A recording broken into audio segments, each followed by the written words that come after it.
صلى الله عليه وسلم بالله توفيق. السلام عليكم وعليكم السلام شيخ شولية دادية برنامجك وحن أحي حلوان كتسن دولة فدرالك الصومالية waxaan weydiin lahaa sheekho waxaan qaatay lacag laaluusha oo ku saabsan inaan u codeeyo mid kamid ah musharaxiintii ku tartamaysa xilka madaxweynaha Soomaaliya saas ay tahayna waxaan u codeeyay madaxweynaha hadda la doortay lacagtaas ma xaraan baa si sakeeyla alxamdulillah lacagahan saan hore u sheegay su'aal halkan lagu weydiiyay waan u mareynay goobtan aan fadhiyo lafteeda yahay lacagahan laaluushka loo qaatay xaraan way xaraanteeduna kabaa'irta waa weyn لعن الله الراشي والمرتشي adiga qaatay iyo kii ku siiyay labadiinaba dambi waaweyn baad gasheen taasoo masalada koobaad masalada labaad wataan hore uga hadlayo ee qofku qiimeynta way ka khaldami kartaa laakiin xilliga hoggaan cidii ummadda danteeda marka ay ka muuqataba waajib ku ah hadduu taana cid uu garanayo inayna munaasab ku ahayn oo ugu daran waa dambi labaad oo kii hore ka sii weyn maanay oo waliba hore weeri on ku darayo kii hore dambigan laaluushka qaadatay waa dambi qaasira la yiraahdayo dhibkiisu adigu kaar kugu yahay iyo dambigiisu dambiga cid xil aad u dhiibtayna waa dambi mutaaddi ah adig ma aha dadkii ummadii oo dhan buu saameynaya dunuubtuna asalka dunuubta qaasirada wixii shirki ka sokeeya iyo mutaaddiga sida qaalibka asalka dambi weyn hadii hada la soo gudbay cid dooni buu code ama dan ka arag ama ka arkin masalada soo hartay waa hal mas'alo xoolaha yaa iskale way xoolahaas yaa iskale culimadu laba ay u qaybsamaan laba qaybood bay kala yihiin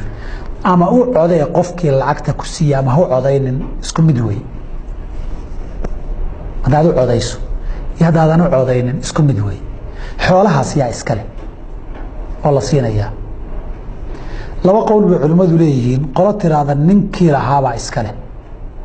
hadaad u codayseen isaga iskale hadaadan u codaynin isaga iskale oo fuqaada Shaafici iyo tarafka ay mareen oo xoolo sharci darro lagu gudoomay aqdi faasida weeye aqdi faasidana laba gooraba ninkii lahaaba loo celinayaayo milkigeedii ma dhamaystirmin وحق وحولي حتى إنه قبصده قولنا وقولك أنيق الصواب كي صحدا إيلادو صحسن حلاس قف كان معوني كارو كينا لو علين مايو مساكين تيادتك باهم بالسين يا أما هالله عدي أما يالله عدين قفك دمال كيسا برضاه سوى الرالي كوا منفعة محرمة ودافصده عقدك أو قالي وعقد فاسدة xoriisina rido ku bixiyay manfaca faasidos og yahay buna ku bixiyay ma loo celinaya as-sawaab maya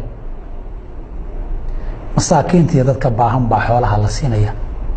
qofkii qaatayna wuxuu kaga xalaal noqon karaa masaakiintii iyo danaha guud ee dadka baahan inuu siiyo kaga xalaal noqon karaa asalkuna suwar badan bay yeelan kartaa mas'ala la mushkiliya ma suwar badan bay yeelan kartaa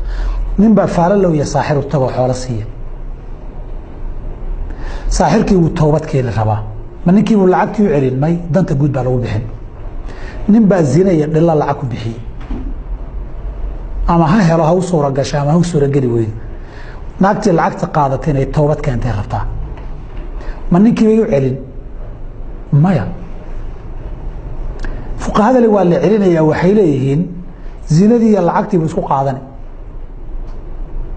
فرحمانتنا هسمايه كتابكنا لو روح العكس دب ها وقاط تاسوا طريق لكن طريقه صوابك